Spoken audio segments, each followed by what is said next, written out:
Grace ടൈമിൻ്റെ പുതിയൊരു വീഡിയോയിലേക്ക് ഏവർക്കും സ്വാഗതം. ലോങ് വീഡിയോ ഇടുന്നില്ല എന്നുള്ള പരാതി ഇതേ മാറ്റിയിരിക്കണു. ആഴ്ചയിൽ ഒരു വീഡിയോ ആയിട്ടെങ്കിലും ഞാൻ എത്താനായിട്ട് ശ്രമിക്കുന്നുണ്ട്. സൗണ്ട് ചെറുതായിട്ടൊന്ന് അടഞ്ഞിരിക്കുന്നുണ്ട്. അപ്പോൾ എന്തെങ്കിലും ഒരു ക്ലാരിറ്റി കുറവുണ്ടെങ്കിൽ ഒന്ന് അഡ്ജസ്റ്റ് ചെയ്തേക്കണേ. ഒപ്പം നിങ്ങൾക്ക് ഇഷ്ടമാവുകയാണെങ്കിൽ തുടക്കത്തിൽ തന്നെ ലൈക്ക് ചെയ്യാനും മറക്കില്ലേ. നമ്മൾ ഇഷ്ടപ്പെടുന്ന ഒരുപാട് പേരുണ്ട്. ആദ്യമായിട്ട് കാണുന്ന ആരെങ്കിലും ഉണ്ടെങ്കിൽ ലൈക്ക് ചെയ്യാൻ നിങ്ങൾ മറന്നു പോകരുത് കേട്ടോ. നമ്മൾ വല്ലപ്പോഴും വീഡിയോ ഇടുമ്പോഴായാലും വീഡിയോ അതിൻ്റെ റീച്ചിലേക്ക് പോകുന്നത് നിങ്ങളുടെ ലൈക്ക് കൊണ്ട് മാത്രമാണ്. അപ്പോൾ അതുകൊണ്ട് അതൊന്നും മറന്നു പോവല്ലേ. അപ്പോൾ രാവിലെ തന്നെ പുറത്തേക്ക് ഇറങ്ങിയപ്പോൾ ഏറ്റവും സുന്ദരമായൊരു കാഴ്ചയാണ് കേട്ടോ എന്നെ ഇങ്ങനെ വരവേറ്റത്. നമ്മുടെ താമരക്കുളത്തിൽ നിറച്ച് താമരമുട്ട് ഒരു സൈഡിലേക്കാണ് എനിക്ക് തോന്നുന്നത് ഏറ്റവും കൂടുതൽ വെയിൽ കിട്ടുന്ന ആ ഒരു വശത്തേക്ക് നിറയെ മുട്ടുണ്ടായിട്ടുണ്ട്.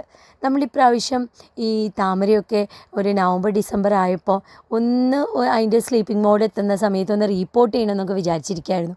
അപ്പോഴാണ് നമ്മുടെ ഒരു ഫ്രണ്ട് പറഞ്ഞത് അങ്ങനെ റീപ്പോർട്ട് ചെയ്യണ്ട, ഇങ്ങനെ തന്നെ വീണ്ടും അത് നന്നായിട്ട് റെഡിയായിട്ട് വരും, ആ താമരക്കുളം ഒന്ന് ക്ലീൻ ചെയ്ത് കൊടുത്താൽ മതിയെന്ന്. അപ്പം നമ്മളൊന്ന് ക്ലീൻ ചെയ്ത് കൊടുത്ത് കഴിഞ്ഞപ്പോഴത്തേക്കും നോക്കിയേ എന്ത് രസമായിട്ടാണ് മുട്ടുകൾ വന്നിരിക്കണേ. കാണുമ്പോൾ തന്നെ എന്ത് സന്തോഷമല്ലേ. ഓരോ പൂവും വിരിയുന്ന കാണുമ്പോൾ നമ്മുടെ മനസ്സിന് വല്ലാത്തൊരു കുളിർമ ഫീൽ ചെയ്യാറുണ്ട്. അധികം സ്പേസ് ഒന്നും വേണ്ട, മുറ്റത്ത് തന്നെ ചെറിയൊരു പോട്ടിലാണ് കേട്ടോ നമ്മൾ ഈ ഒരു താമര ഒന്ന് വെച്ച് കൊടുത്തത്. അത് കണ്ടപ്പോഴാണ് ടെറസിലെ ആമ്പലിനെ കുറിച്ച് ഓർമ്മ വന്നത്. താമര വിരിയാനും ആമ്പൽ വിരിയാനും ഒക്കെ രാവിലെയും പകലെന്നൊക്കെ പഠിച്ചിട്ടുണ്ടെങ്കിലും നമ്മുടെ ഇവിടെ ആമ്പലും താമരയൊക്കെ ഒരുമിച്ച് തന്നെയാണ് വിരിയുന്നത്. അപ്പോൾ കുറച്ച് നാൾ മുമ്പ് ടെറസിലുണ്ടായ നമ്മുടെ ക്യാബേജ് ഞാൻ 2 എണ്ണം ഒന്ന് കട്ട് ചെയ്യുന്ന തറവാട്ടിലേക്ക് കൊടുക്കാനായിട്ട് കട്ട് ചെയ്യുന്ന കാണിച്ചിരുന്നില്ലേ, ബാക്കി ഞാൻ കട്ട് ചെയ്ത് എടുത്തിട്ടുണ്ടായിരുന്നില്ല. അപ്പോൾ ഇന്ന് എന്തായാലും ക്യാബേജ് കട്ട് ചെയ്തെടുക്കാമെന്ന് തീരുമാനിച്ചു. ആ സമയം കൊണ്ട് തുത്തു വേഗം ആ ചവിട്ടിയൊക്കെ ഉണങ്ങിയതൊന്ന് മാറ്റിയിട്ടു. കാരണം പെട്ടെന്ന് ഈ നല്ല ചൂടായത് കാരണം കുറച്ചൊന്ന് വെയിലായി കഴിഞ്ഞാൽ ഇവിടെ നിന്ന് ഒന്നും എടുക്കാൻ പറ്റില്ല, അത്രയ്ക്ക് ചൂടാണ്.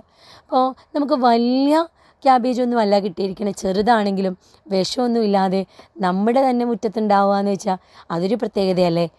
അതുപോലെ തന്നെ നമ്മൾ അടുത്ത സീസണിലേക്ക് വേണ്ടി കുറച്ച് പച്ചക്കറി തൈകൾ നട്ടു കൊടുത്തിട്ടുണ്ട്.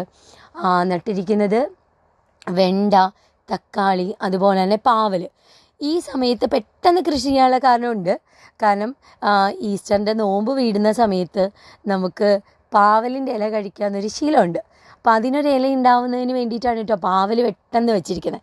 ഇനി ഇതൊക്കെ ഒന്ന് റെഡിയായി വരുമ്പോഴത്തേക്കും നമ്മുടെ ക്യാബേജ് നമ്മൾ പറിച്ചെടുത്ത ആ ഒരു ഗ്രോ ബാഗും കൂടെ റെഡിയാക്കിയ അടുത്ത ഇടവേളയ്ക്കുള്ള സംഭവം കൂടെ നമുക്ക് സെറ്റ് ചെയ്യാം. ഇത് ഞങ്ങളുടെ CZ പ്ലാന്റ് ആണ്. CZ പ്ലാന്റ് ഓരോ ലീഫിൽ നിന്ന് ഹസ്ബൻഡ് ഇങ്ങനെ നട്ട് സെറ്റ് ചെയ്ത് വെച്ചിരിക്കണം. നീ കണ്ടില്ലേ നമ്മുടെ ആമ്പലിൻ്റെ മുട്ട് ഇപ്പോൾ വിരിഞ്ഞു തുടങ്ങും കേട്ടോ. സന്ധ്യയ്ക്ക് കൂമ്പി നിന്നതാണ്. രാത്രി പണ്ടൊക്കെ നമ്മൾ പറയും അമ്പിളിമാമനെ കാണുമ്പോൾ ആമ്പൽ വിരിയും എന്നൊക്കെയാണ്. ഇതങ്ങനെയല്ല, പകൽ തന്നെയാണ് വിരിഞ്ഞ് നിൽക്കണേ. അപ്പോൾ ഇനി കുറച്ച് നേരം കഴിയുമ്പോൾ അത് കംപ്ലീറ്റ് വിരിഞ്ഞ് നിൽക്കുന്നുണ്ടാവും. സന്ധ്യ ആകുമ്പോൾ അതും ഇങ്ങനെ കൂമ്പി അടഞ്ഞു പോകുന്നുണ്ടാവും. ടെറസിൽ ചൂടുണ്ടെന്ന് പറഞ്ഞിട്ട് കാര്യമൊന്നുമില്ല. നമ്മുടെ മക്കൾ ഇതേ മുകളിൽ കയറിയിട്ടുണ്ട്.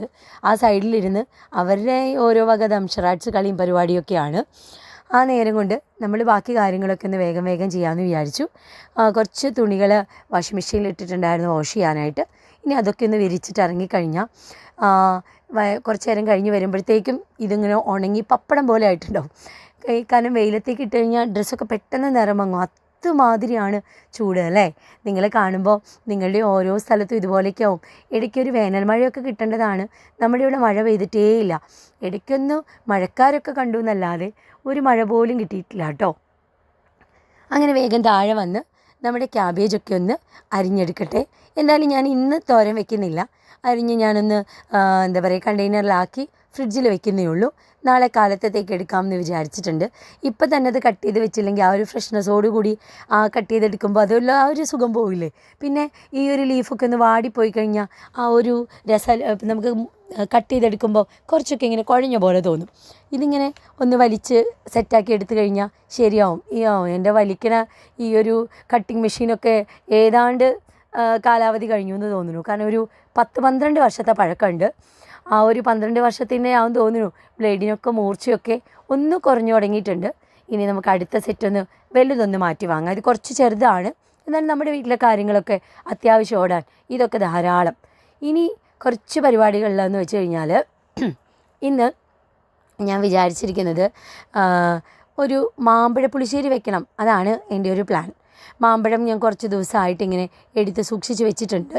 ആ മാമ്പഴ പുളിശ്ശേരി വെക്കണം. അതിനു മുമ്പ് നമ്മുടെ ചെടികളും കാര്യങ്ങളൊക്കെ നോക്കി അതിൻ്റെ എന്താ പറയുക ഉണങ്ങിയ ലീഫൊക്കെ എടുത്തുനിന്ന് കളഞ്ഞു. ഇനി നമുക്ക് ഈ ഒരു മാമ്പഴ പുളിശ്ശേരി വെക്കാം. മാമ്പഴ പുളിശ്ശേരിക്ക് എനിക്കിഷ്ടം ഈ കുഞ്ഞു മാങ്ങ തന്നെയാണ് കേട്ടോ. ചപ്പിക്കുടിയൻ എന്നൊക്കെ പറയുന്ന മാങ്ങ.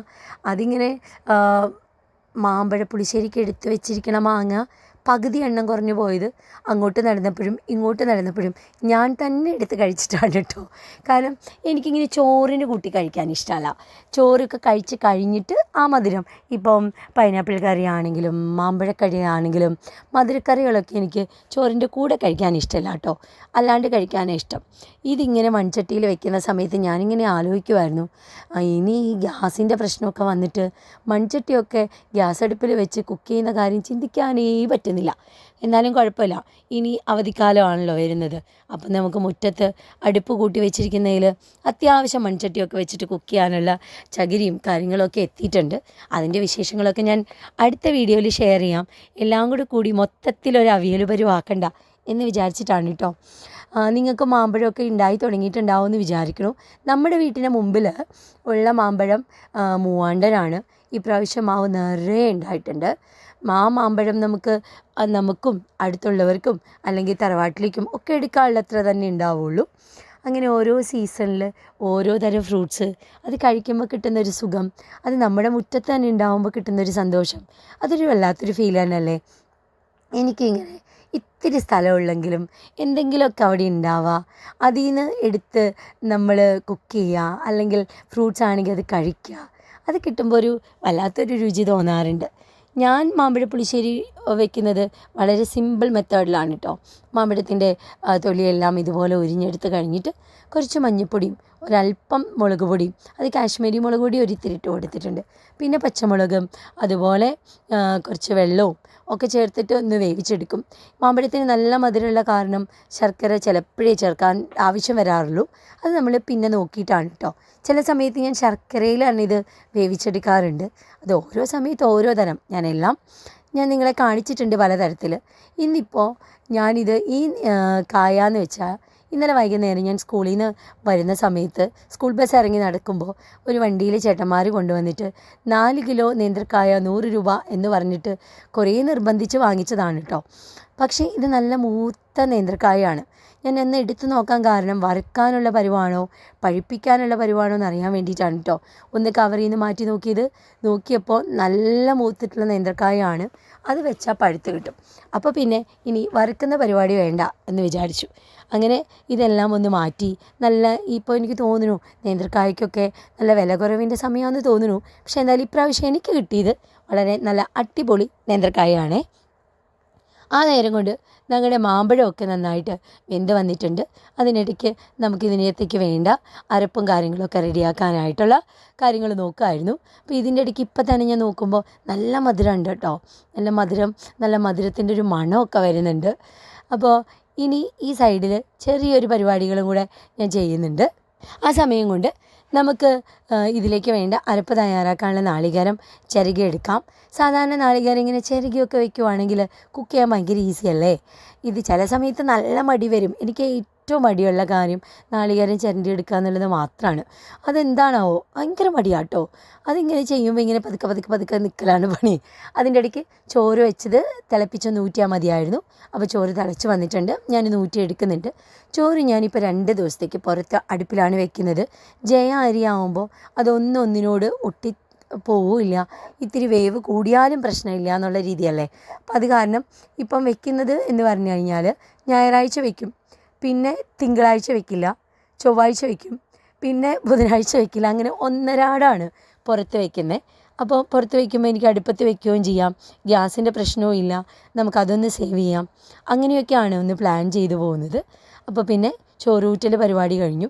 ഇനി നമ്മുടെ തൈരും അതുപോലെ തന്നെ നാളികേരവും ഒക്കെ കൂടെ ഒന്ന് അടിച്ചെടുത്ത് കഴിഞ്ഞാൽ നമ്മൾ മാമ്പഴ പുളിശ്ശേരിയിലേക്ക് ചേർക്കാനുള്ള അരവും റെഡിയായി. ഞാൻ നാളികേരം അരച്ചെടുക്കുന്നത് തൈര് ചേർത്തിട്ടാണ് കേട്ടോ. അതിപ്പം തുടങ്ങിയൊരു പരിപാടിയാണ്. കാരണം തീരെ വെള്ളം വല്ലാണ്ട് കൂടി പോകാതിരിക്കാൻ വേണ്ടി ഒന്ന് കുറുകി കിട്ടാൻ വേണ്ടിയിട്ടാണ് ഞാൻ ഇങ്ങനെ അരച്ചെടുക്കുന്നത്. ഇങ്ങനെ അരച്ച് ചേർക്കുമ്പോൾ നമുക്കിങ്ങനെ കുറുകി കിട്ടും. ഒന്ന് എന്താ പറയുക, മാമ്പഴ പുളിശ്ശേരിയൊക്കെ ഇങ്ങനെ ഇലയിൽ ഒഴിക്കുമ്പോൾ അങ്ങോട്ടും ഇങ്ങോട്ടും നീങ്ങാണ്ട് കിടക്കില്ലേ, അതുപോലെ തിക്കായിട്ട് കിട്ടും. അതിന് വേണ്ടിയിട്ടാണ്. അല്ലെങ്കിൽ ഞാനിപ്പോൾ തൈര് അടിക്കുമ്പോൾ കുറച്ച് വെള്ളം കൂടും, അല്ലെങ്കിൽ നാളികേരം അരയ്ക്കുമ്പോൾ കുറച്ച് വെള്ളം കൂടും, അങ്ങനെയാണ് കേട്ടോ. ഇപ്പം നിങ്ങൾ വീഡിയോ കാണുമ്പോഴത്തേക്കും കുട്ടികളുടെ പരീക്ഷയൊക്കെ കഴിഞ്ഞ് സ്കൂളൊക്കെ പൂട്ടിയിട്ടുണ്ടാവൂലേ? എന്തൊക്കെയാണ് പരിപാടി? വെക്കേഷന് യാത്രകളൊക്കെ പ്ലാൻ ചെയ്തോ? അതോ കുട്ടികളെ വെക്കേഷന് വല്ല സമ്മർ ക്ലാസ്സുകളിലുമൊക്കെ ചേർത്തോ? എൻ്റെ പേപ്പർ വാല്യുവേഷൻ ഇതുവരെ ആവാത്ത കാരണം ഇന്നാവും നാളെ ആവും എന്ന് വിചാരിച്ച് നോക്കിയിരിക്കണ കാരണം ഞാൻ പ്രത്യേകിച്ച് ഒരു പ്ലാനിങ്ങും നടത്തിയിട്ടില്ല. ഇപ്രാവശ്യത്തെ വെക്കേഷൻ എന്തായി തീരുമെന്നോ ഒരു ഐഡിയ ഇല്ല. ഞങ്ങളുടെ +2 CBSE വാല്യുവേഷൻ OSM ആണല്ലോ, ഓൺ സ്ക്രീൻ നോക്കിയല്ലേ. അപ്പോൾ അതിൻ്റെ ദിവസമായിട്ടില്ല. ഞാൻ ഇപ്രാവശ്യമെങ്കിലും എനിക്ക് വെക്കേഷൻ കിട്ടുമെന്ന് ഭയങ്കര ആഗ്രഹത്തിലിരിക്കുമായിരുന്നു. കാരണം പരീക്ഷ നേരത്തെ കഴിഞ്ഞു. മാർച്ച് 6-ാം തീയതി പരീക്ഷ കഴിഞ്ഞു. അപ്പോൾ എങ്ങനെ പോയാലും ഒരു 10 ദിവസത്തിനുള്ളിൽ വാല്യുവേഷനൊക്കെ വന്ന് നമ്മുടെ വെക്കേഷൻ ആകുമ്പോഴത്തേക്കും നമ്മളും ഫ്രീ ആവും. ഈ ഒരു മാസം എന്തൊക്കെ ചെയ്യണം എന്നുള്ള കിനാവൊക്കെ കണ്ടിരിക്കുമായിരുന്നു. എൻ്റെ അമ്മ പണ്ട് പറയണ പോലെ തന്നെ കൊച്ചിയിൽ കക്കാൻ പോണേന് ഇപ്പോഴേ മുട്ടുകുത്തരുത് എന്നാണ് മമ്മി പറയുക. അതായത് നേരത്തെ കൂട്ടി ഒന്നും പ്ലാൻ ചെയ്യില്ലേ ഒന്നും നടക്കില്ല എന്ന്. സത്യമാണ്, ഒന്നും നടക്കുന്ന ലക്ഷണമൊന്നും കാണാനില്ല. എന്നാലും വരും പോലെ വരട്ടെ. എന്തായാലും ഒന്ന് പ്രാർത്ഥിച്ചോളൂ കേട്ടോ. അധികം വൈകാതെ എനിക്കൊരു 15 ദിവസമെങ്കിലും വെക്കേഷൻ കിട്ടാൻ വേണ്ടിയിട്ട്. ഞാനങ്ങനെ മാമ്പഴ പുളിശ്ശേരിയൊക്കെ റെഡിയാക്കി കഴിയുമ്പോഴത്തേക്കും നമ്മുടെ വീട്ടിലിരുന്ന പഴച്ചക്ക അടിപൊളിയായിട്ട് പഴുത്തു. അപ്പോൾ ഇച്ചു നേരെ പറഞ്ഞു, ഇന്ന് കയ്യോടെ ഇത് വെട്ടിവെച്ചില്ലെങ്കിൽ നാളത്തേക്ക് ഇതൊന്നിനും കൊള്ളൂല, ആ പരുവത്തിലേക്കായിട്ടുണ്ടാവുമെന്ന്. അപ്പോഴത്തേക്കും ഇച്ചു പുറത്ത് പോയി അത് ഒരു ചാക്കൊക്കെ എടുത്ത് വെച്ച് ഇങ്ങനെ പഴച്ചക്ക ഇങ്ങനെ വെട്ടാൻ തുടങ്ങി. പഴച്ചക്ക വെട്ടുക എന്നുള്ളതിന് അതിനേക്കാളും പകരം പറയുന്നത് എനിക്ക് തോന്നുന്നു ആ കൂഞ്ഞിലിങ്ങനെ പറിച്ചെടുക്കലേ. ശരിക്കും പറഞ്ഞാൽ കൊത്തി വരും. ആ കൂഞ്ഞിലിങ്ങനെ പറിച്ചെടുത്ത് കഴിഞ്ഞ് ഫ്രഷായിട്ട് കിട്ടുന്ന ചക്കപ്പഴം തിന്നുക. പണ്ടൊക്കെ നമ്മളിങ്ങനെ വീട്ടിലെല്ലാവരും കൂടെ വട്ടമിട്ടിരുന്നിട്ട് ഒരു പാത്രത്തിൻ്റെ ഉള്ളിൽ വെള്ളം വയ്ക്കും. എന്നിട്ടിങ്ങനെ കൂഞ്ഞിൽ പറിച്ചെടുത്ത ചക്ക ഇങ്ങനെ ഒരുമിച്ചിരുന്ന് കഴിക്കുക. അതിൻ്റെ കുരു ഇങ്ങനെ വെള്ളത്തിലേക്കിടുക. അതിൽ നിന്ന് അമ്മമാർ ആ കുരു ഇങ്ങനെ ക്ലീൻ ചെയ്ത് മാറ്റുക. അതൊരു പ്രോസസ്സായിരുന്നു അല്ലേ. ഇന്നിപ്പോൾ ഇതൊക്കെ കഴിയുമ്പോഴത്തേക്ക് നേരെ നന്നായിട്ട് വൈകിയ കാരണം ഞാൻ ഇന്നിത് വേറെ ഒരു പരിപാടിക്കും നിന്നില്ല. അത്യാവശ്യം കഴിക്കാനുള്ളതൊക്കെ കഴിച്ചു. ഇച്ചു എനിക്ക് വേഗം അതിൻ്റെ കുരുവും കാര്യങ്ങളൊക്കെ ഒന്ന് മാറ്റി തന്നു. കാരണം അത്ര മാതിരിയുണ്ട്. സാധാരണഗതിയിൽ ഇങ്ങനെ പഴച്ചക്ക കിട്ടിയാൽ പിന്നെ ഒന്നും നോക്കാറില്ല, നേരെ അത് ഒന്ന് മിക്സിയിലടിക്കുന്നു, പിന്നെ വരട്ടുന്നു. സ്ഥിരം എല്ലാ വർഷവും ചെയ്യാറുള്ളതാണ്. നമ്മുടെ വീഡിയോ കാണുന്ന എല്ലാവർക്കും അറിയാം അല്ലേ.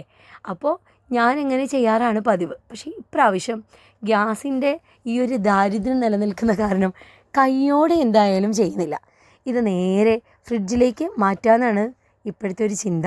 അപ്പോൾ പിന്നെ ഇത് അത്യാവശ്യം ക്ലീൻ ചെയ്തെടുത്തിട്ട് സിപ്പ് ലോക്ക് കവറിലാക്കി ഞാൻ ഫ്രിഡ്ജിൽ വെച്ചിട്ടുണ്ട്. ഇനി ബാക്കി വിശേഷങ്ങളൊക്കെ നമുക്ക് അടുത്ത വീഡിയോയിൽ കാണാം. Grace time. Thank you.